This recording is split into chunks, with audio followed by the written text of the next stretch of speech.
Is it time to reveal your real magic and become seen, known, and valued? Hello and welcome to today's Visionary Voices Deep Dives, and today we are talking about poetry alchemy, speaking yourself into being.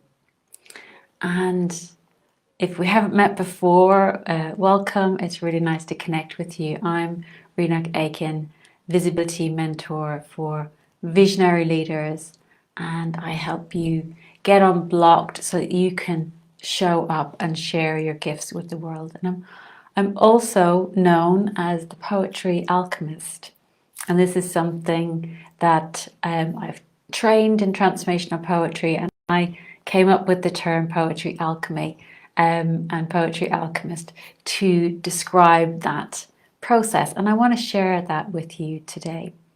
So welcome, say hello if you're here with me live, or type in replay if you're watching the replay, and I'm going to see if I can see your comments here in my Facebook.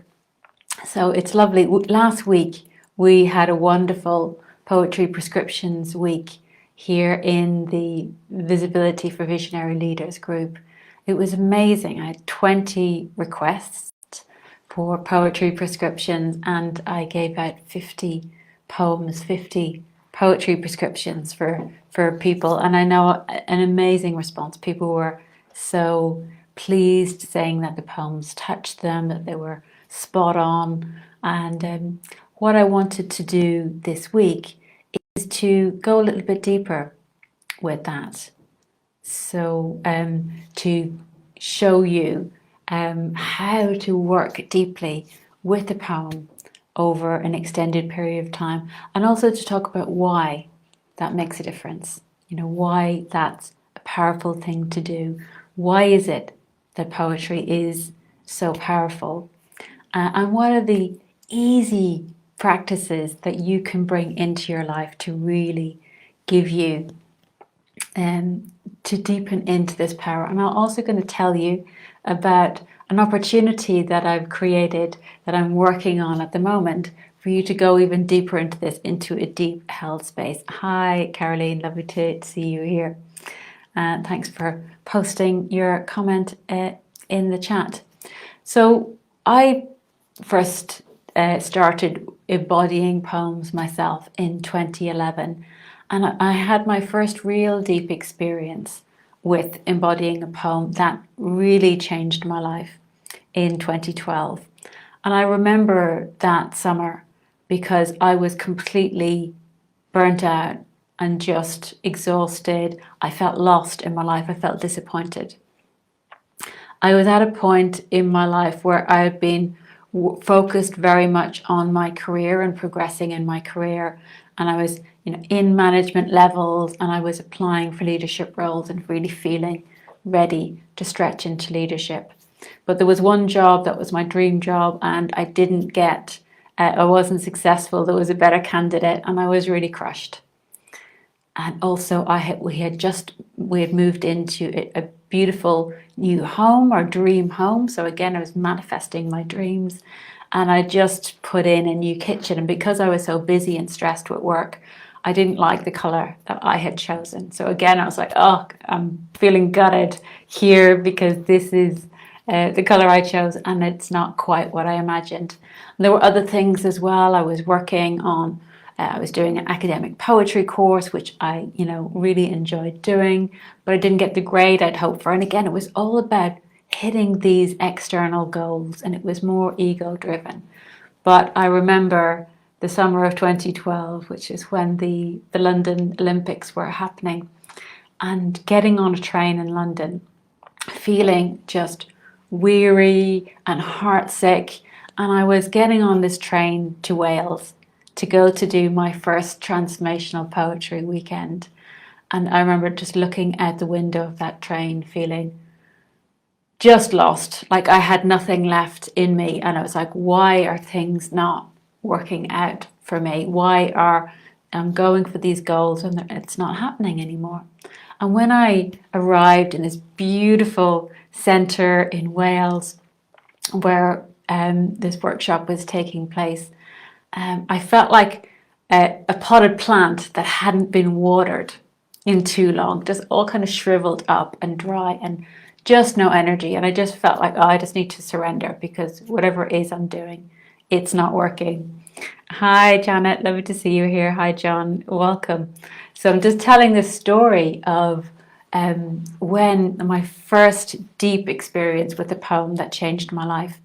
And I'd gone from working in London and hopped on a train, went to the middle of Wales, and in this farmhouse there was some poetry books on the coffee table, and I picked up one, and this poem was already marked in there, and I opened it, and it just felt like I was like, oh my God, this poem has been written just for me. How did they know? It really felt that this poem was speaking my life. And it was a poem that I've shared quite often since then, called For a New Beginning by John O'Donoghue. And in this poem, the first half of it I could really relate to. In out of the way places of the heart, where your thoughts never think to wander, this beginning has been quietly forming, waiting until you are ready to emerge. For a long time, it has watched your desires, feeling the emptiness growing inside you, noticing how you willed yourself on, still unable to leave what you had outgrown. It watched you play with the seductions of safety and the grey promises that sameness whispered, heard the waves of turmoil rise and relent, wondered, would you always live like this? And that first part of the poem just felt like it was speaking my life. I had been striving. I had been pushing myself beyond and not noticing the emptiness that striving for these external goals, the career, the perfect house, the grades, it wasn't feeding my soul. But what I was resisting in my life at that time is I sensed that there was something deeper calling me, but I wanted clarity on where I was going before I started the journey. I wanted the roadmap. And the second half of the poem felt like a coat that didn't fit me. I couldn't connect with it immediately, because the second half of the poem is all about that journey.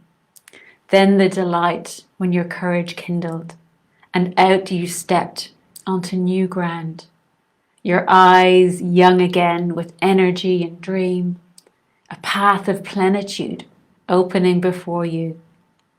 Though your destination is not yet clear, you can trust the promise of this opening. Unfurl yourself into the grace of beginning that is at one with your life's desire. Awaken your spirit to adventure. Hold nothing back. Learn to find ease in risk. Soon you will be home in a new rhythm, for your soul senses the world that awaits you.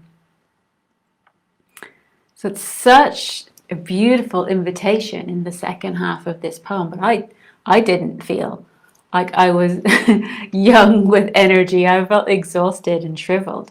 And that line, you can trust the promise of this opening, though your destination is not yet clear, you can trust the promise of this opening. I wanted to know the destination before I would start on the path. And so that really stretched me. It really stretched me. But what I did is I worked with this poem in that weekend, and I worked with it most days for months afterwards. I really spoke that poem into being. The first half was much easier to connect with. The second half is like, I'm not feeling this, but there's something there that I trust. And as I spoke it into being, I began to feel myself calling in the next step on my soul's path and trusting that it was time for me. I've been grounding into the regular world for long enough. It was time for me to return to committing to my soul's path. And the things that I called in as a result of that. Hi Esther, lovely to have you here. As the things that I began to call in, I called in an amazing course called Feminine Power, which I ended up in the coming years, doing their training and going on to become a feminine power coach. So that was calling in my work into being. I also signed up to the Poetry Depths Mystery School for 3 years of training, plus with Kim Rosen to do the poetry work, and that was on top of many other things that I had. But I really felt like I was able to return to creating the work that I'm doing now, and it took a while. I was also calling in a different job so that I wasn't having to be commuting 3 hours a day. So that poem really changed my life because it shifted me. It shifted my identity. It shifted what I was speaking into being. So I'd love to know your experience. Have you had that experience of connecting with a poem that changed your life, or some other wise text that really spoke you into being? And there's another story I'd love to share about a client of mine who came to me, and I was doing some poetry alchemy sessions with her, and that's all we were doing. This is a good few years ago. All we were doing was poetry work, deep, and the poem she was working on was The Invitation by Mariah Menton Dreamer, which is a gorgeous poem. It doesn't interest me what you do for a living. I want to know what you ache for, and if you dare to dream of meeting your heart's longing.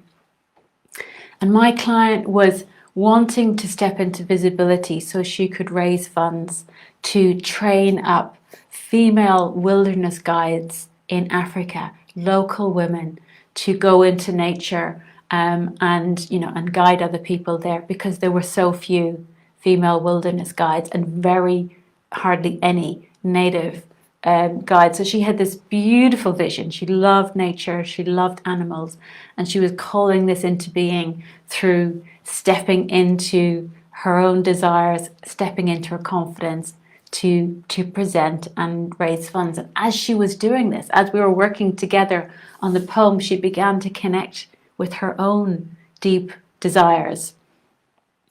It doesn't interest me how old you are. I want to know if you will risk looking like a fool for your love, for your dream, for the adventure of being alive. And as she was speaking these lines, she connected with that she didn't want to just fundraise for other people to train to become a wilderness guide. She wanted to go to Africa and train to become a wilderness guide, but she didn't know how that was going to happen, because she, was supporting her husband. He worked in a very high-powered job. The kids were grown up, so she was at that point where it's what's next. And as she spoke this poem into being over many sessions, she also began to have conversations with her husband about how would it be, if I were to go. And then how things unfolded, what she called into being. Her husband had a chat with his financial advisor who said, actually, you've been earning good money, you could retire now and live on what you've got. And then he began discussions with his work. And what ended up happening is he retired from his job to support her dream of becoming a wilderness guide. And they both went there that same year and did the training together. And she could not have imagined that happening. She really spoke it into being. And when she was there, what was even more magical, when she was on the wilderness training, she connected with another female wilderness guide who was training others, and there weren't many of them. And she really connected with this lady, and they had so much in common. They both came from South Africa. They both had lived in England. They both did the same holistic practice, energy work, body practice. And she asked this lady, this guide, this trainer, what was it that made you, give up your job in England and come back to Africa to train, to be a wilderness guide? And she said, I found this poem. And it was the same poem. It was the invitation by Mariah, a mountain dreamer, that had called this other lady, on this path to speak it into being. You couldn't make this up. It's absolutely amazing. It doesn't interest me who you know or how you came to be here. I want to know if you will stand in the center of the fire with me and not shrink back. I want to know if you can be alone with yourself and if you truly like the company you keep in the empty moments. So working with these poems, working with these words and calling it into being through your own senses is absolutely a life-changing practice when you really engage with it. And particularly when you've got, a held space or a held community in which to embody, to go really deep, to surrender to the resistance and the stretch that comes up. So why is it, and I'll give you some tips for how you can do this. But first I'm going to talk about why is it that poetry is this powerful? What is it about poetry that gives it this magical ability? Poetry is something that goes so deep so quickly. You may have noticed that you hear me or you hear somebody else speak a poem from a deep place and you just drop in there. It's like an inspiring song. It just shifts your state so quickly. David White, who's an amazing transformational poetry speaker that I love, he's saying poetry is language against which we have no defenses. I love that. Poetry is language against which we have no defenses. And, I see that embodying a poem is like swallowing a vision board. But you've got your own images. You're using words instead of images, and those images that you see are your own.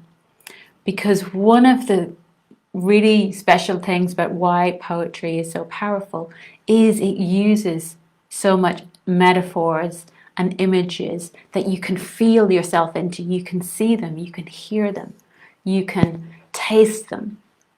It's a really powerful form of language in terms of visioning your reality and what you want to call in. And poetry also uses such rich language. It uses beautiful language. It uses sensual language. It talks about, the heart or what you feel in your body, what you see around you.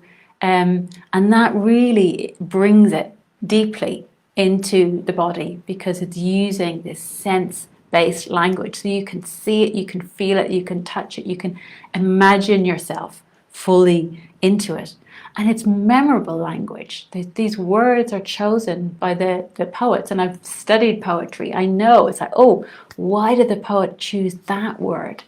Because it's beautiful, because it's musical, because it's just the perfect word and it fits in with all of these other words. So you've got this, the anatomy of a poem is also the alliteration, the assonance, the sounds of the poem, why they're so musical together.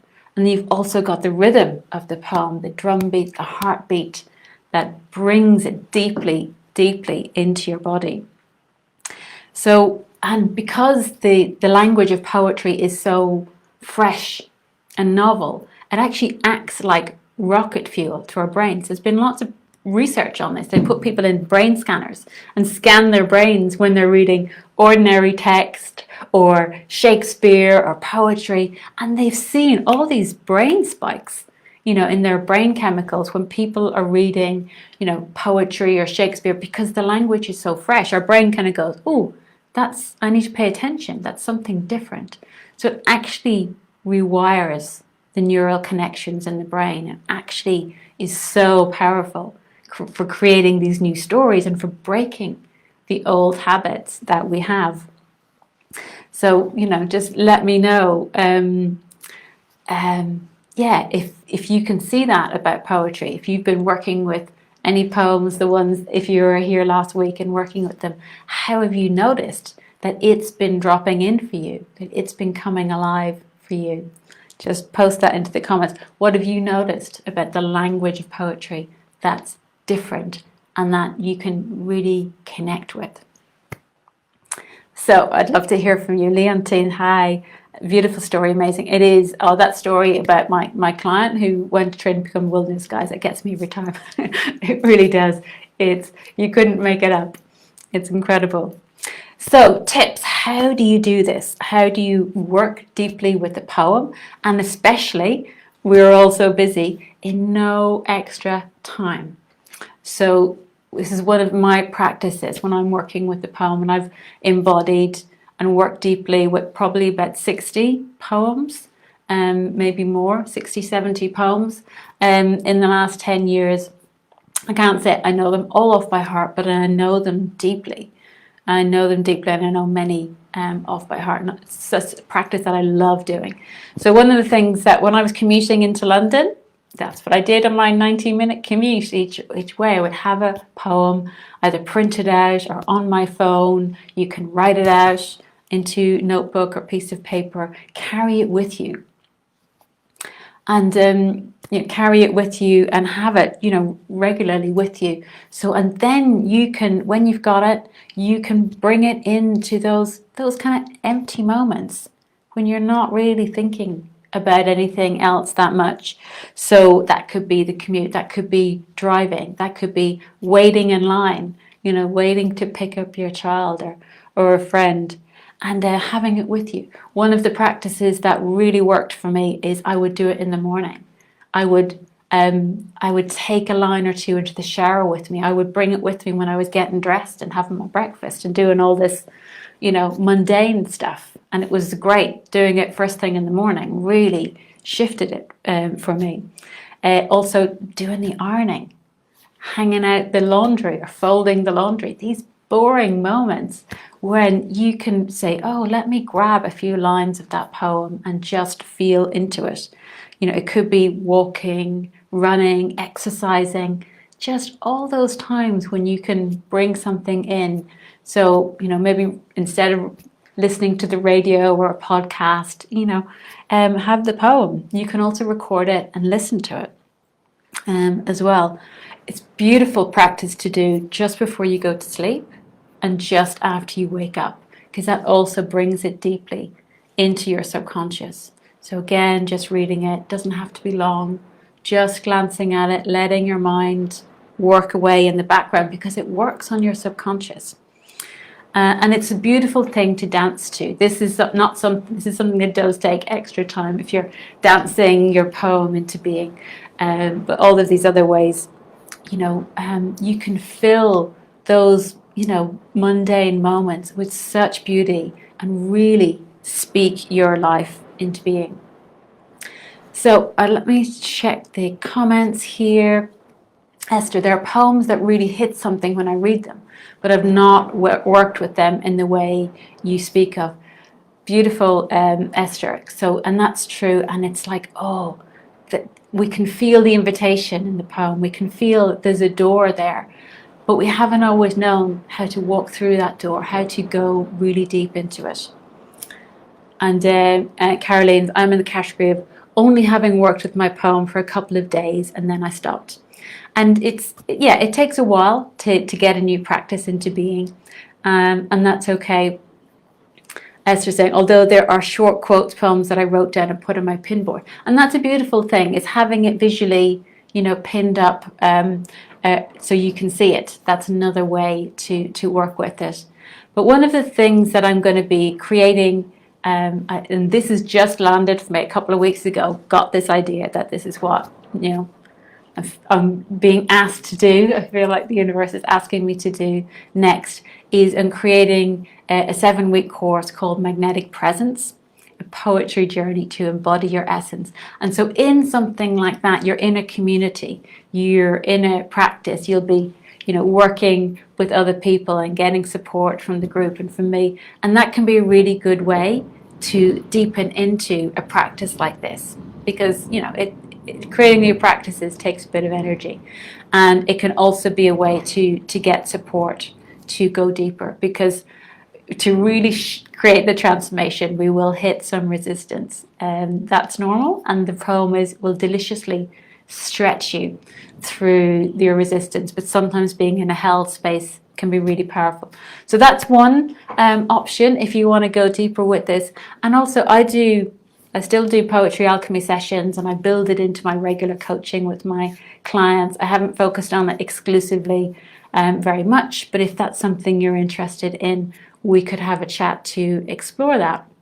And I would love to, hear from you what you would be interested in terms of deepening into these practices with me.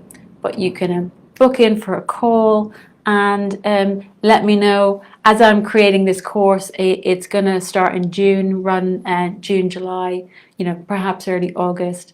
It'll be online. So let me know. I want to really co-create it with this community, with people who are interested in it, so I can get it, so that it's something that really serves you. So beautiful, Vlada. Around my 18th, I lived in a field of poetry.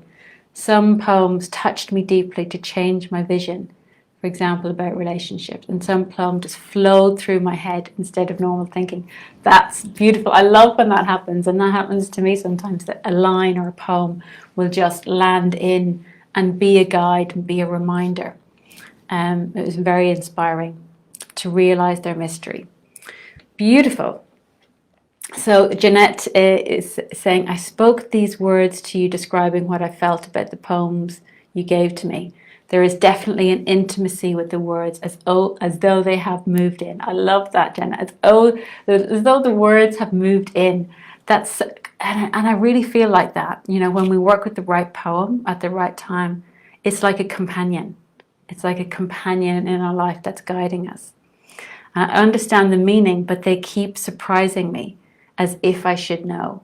And that's beautiful, and that's why it gets our attention. The words keep surprising us because we drop deeper and deeper and deeper into the meaning of the poem. So we are speaking the poem into being through us, and it becomes a unique poem to us. And the poem is speaking us into being through the poem. It's a really magical practice. That's why it's alchemy.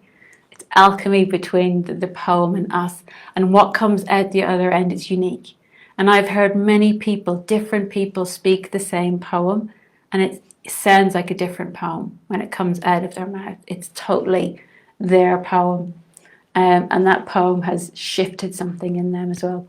So it's a beautiful practice. I'm really pleased to be sharing this part of my practice in my life with you. And I look forward to seeing how else I can support you with this. So, okay, I'm going to speak to you soon. Let me know how you get on with your poems and what else I can support you with. And if you're interested in that course, or if you're interested in some poetry alchemy sessions, just reach out and we'll have a chat about that. Take care. Bye for now.